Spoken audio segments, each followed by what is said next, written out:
এই চাকামাইয়া অত্যন্ত চমৎকার একটা উদ্যোগ গ্রহণ করছে যে আমরা প্রতিহিংসার রাজনীতি বিশ্বাস করি না। এই আমাদের চেয়ারম্যান মুজিবুর রহমান আওয়ামী লীগের আমলে জেল খাচ্ছে না? কি খাচ্ছে? আমরা চাই না আগামীতে বিএনপি ক্ষমতায় আসবে আওয়ামী লীগের কোন লোক জেল খাটুক, এইটা আমরা চাই না। তারা ভুল করেছে, তারা অন্যায় করেছে, তারা অপরাধ করেছে, সেটা কি আমরা করব? আমরা সেটা করতে চাই না, বরং আমরা মানুষের জন্য কাজ করতে চাই। আপনারা আমাদেরকে সহায়তা করেন, আমাদেরকে ভোট দেন, ইনশাআল্লাহ আপনাদের এই সমস্যাগুলি আমরা সমাধান করে দেব। যার জন্য কুয়াকাটাকে যদি আমরা একটা আন্তর্জাতিক পর্যটন কেন্দ্র করতে পারি, এই এলাকার মানুষের ভাগ্যের চাকা ঘুরে যাবে। তখন ম্যাডাম আমি বলেছিলাম এই যে নীলগঞ্জ, হাজীপুর, মহিপুর 3টি নদীর উপর ব্রিজ করে দিতে হবে। আপনাদের মনে আছে খালেদা জিয়া বলেছিলেন আমি এই 3টি নদীর উপর ব্রিজ করে দেব। আমাদের মা বোনরা এখানে আছেন, দেখবেন এই যে আগামীতে ভোট হবে না বাংলাদেশে, আপনাদের চাকামাইয়া যে ভোট হবে প্রায় 15,000 ভোট, 17,000 ভোট, এর মধ্যে কিন্তু অর্ধেক কিন্তু আমাদের মা বোনরা। এই অর্ধেক মহিলাদেরকে, নারীদেরকে বাইরে রাখতে একটা সমাজের কি উন্নয়ন সম্ভব? যার জন্য আমাদের নেত্রী বেগম খালেদা জিয়া দেখবেন এই নারীদেরকে শিক্ষিত করার জন্য উনি মেয়েদের শিক্ষাকে ফ্রি করে দিয়েছিলেন। কি স্কুলে গেলে কি আপনাদের মেয়েদের বেতন দিতে হয়?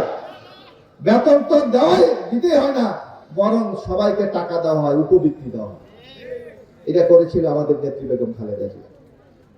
আমরা যখন ক্ষমতায় ছিলাম প্রাইমারিতে মেয়েদের জন্য 60% শিক্ষকের কোটা নির্ধারণ করেছিলেন বেগম খালেদা জিয়া। সুতরাং এই দেশের মেয়েদের উন্নয়নের জন্য যত আজকে বিধবা ভাতা বলেন, বয়স্ক ভাতা বলেন, এগুলি করেছিলেন বেগম খালেদা জিয়া, শুরু করেছিলেন। পরবর্তী সরকারগুলি হয়তো প্রথম 100 ছিল, পরে 200 করেছে। আমরা বলতে চাই আগামী দিনে ক্ষমতায় আমরা যদি ইনশাআল্লাহ দায়িত্ব পাই, এই সংখ্যাকে আমরা আরো বেশি বৃদ্ধি করব।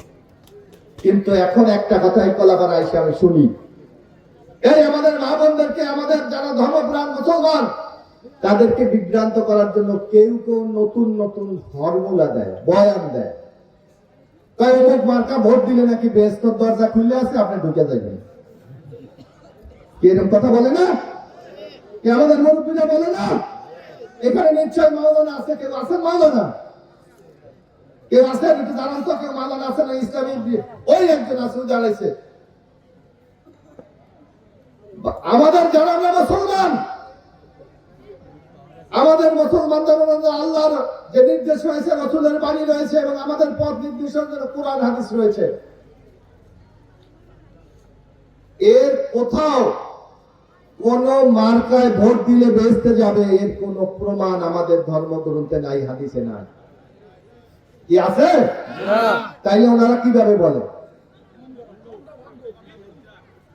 আজকে বড় আমি একটা মাহফিল শুনছিলাম, বলছে ভোট দিলে ইসলাম নাকি পাবে।